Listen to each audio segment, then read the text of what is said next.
కార్తీక పురాణం 22వ అధ్యాయం. కార్తీక పౌర్ణమి వ్రత మహత్యం.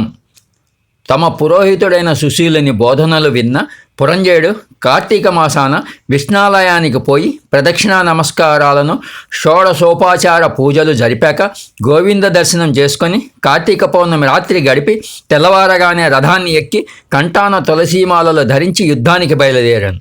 శత్రు రాజులంతా గుమికూడి పురంజయుడిని ఎదుర్కొన్నారు. కాంబోజరాజు తన సేన చిరాకు పడటం, తన పరాజయాన్ని, పురంజయుని విజయాన్ని గమనించి అవమానంతో పారిపోయాడు. మిగిలిన రాజులు కూడా ఎవరి దారిన వాళ్ళు తమ ప్రాణాలు రక్షించుకోవాలని పారిపోయారు. విజయంతో పురంజయుడు తన పురాన్ని ప్రవేశించాడు. అగస్త్య మునీంద్ర, హరి అనుకూలంగా ఉన్నప్పుడు శత్రువు మిత్రుడిగా మారుతాడు. అధర్మం ధర్మం అవుతుంది.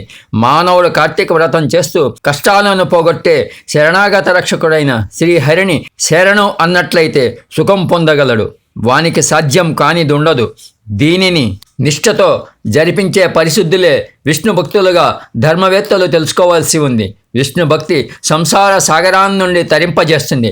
పరాశరాది మహర్షులు, అంబరీషాది రాజర్షులు, సగరాదులైన రాజులు హరిభక్తిని ప్రధానంగా భావించి ఉత్తమ గతిని పొందారు. విష్ణు భక్తి ప్రియుడు భక్తుల్ని రక్షిస్తూ ఇహపర సుఖాలిస్తాడు. హరిభక్తి ఉన్నవారికి కార్తీక వ్రతం ఆచరించడం సులభం.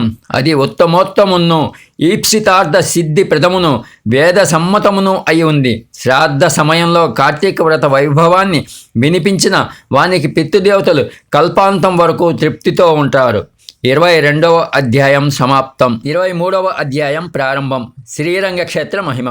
విజయాన్ని చేపట్టిన పురంజయుడు సత్యవాదియు, సదాచార సంపన్నుడు, దాతయు, భోక్తయు, ప్రియవాదియు అయ్యాడు. యజ్ఞ యాగాలు అనేకం చేశాడు.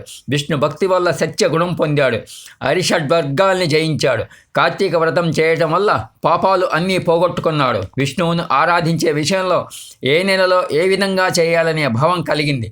ఏ క్షేత్రం సుఖప్రదమైందో ఆలోచించసాగాడు. ఆ సమయంలో ఆకాశవాణి, ఓ పురంజయ, కార్తీక మాసంలో కమలావతిని అర్పించటానికి శ్రీరంగనాథుడున్న కలియుగ వైకుంఠమైన శ్రీరంగ క్షేత్రం వెళ్ళు. అక్కడ సంసార పాశాన్ని తెగగొట్టే శ్రీరంగనాథుని పూజించు అని అదృశ్యమయ్యాను. ఆ మాటలు విన్న పురంజయుడు చతురంగ బలాలతో రంగనాథుని దర్శనార్థం బయలుదేరాడు. దారిలో ఉన్న పుణ్యతీర్థాలు, దేవాలయములు దర్శించుకొని సేవిస్తూ శ్రీరంగం చేరుకొని కార్తీక మాసంలో స్వామికి పూజ చేస్తూ నెలాఖరులో వ్రతాన్ని పూర్తి చేసి అక్కడ నుండి తన నగరానికి చేరుకున్నాడు. ప్రజలు ఎంతో సంతోషంతో భక్తితో స్వాగతం పలికారు. రాజపురం ప్రవేశించి నీతి తప్పకుండా రాజ్యపాలన చేయసాగాడు.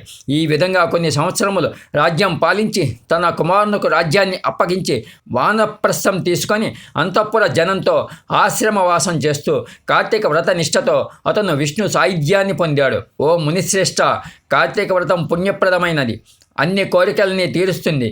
కార్తీక ధర్మాలు శ్రమకరాలు కావు. కేశవుడికి అవి చాలా ఇష్టం. అటువంటి కార్తీక ధర్మాల్ని మానవుడు బుద్ధిపూర్వకంగా ఆచరించితే ఉత్తమ గతిని పొందుతారు. సకల సుఖాల్ని ఇచ్చేవి, పాపనాశనము అయిన జయప్రదమైన కార్తీక వ్రతం చేయని వాళ్ళు కీడు పొందుతారు. ఈ అధ్యాయాన్ని విన్నవారి పాపాలు తొలగిపోయి ఉత్తమ గతిని పొందుతారు. 22, 23వ అధ్యాయాలు సమాప్తం. శంభో హర హర హర హర శంకర. ఓం నమః శివాయ. ఓం విష్ణవే నమః.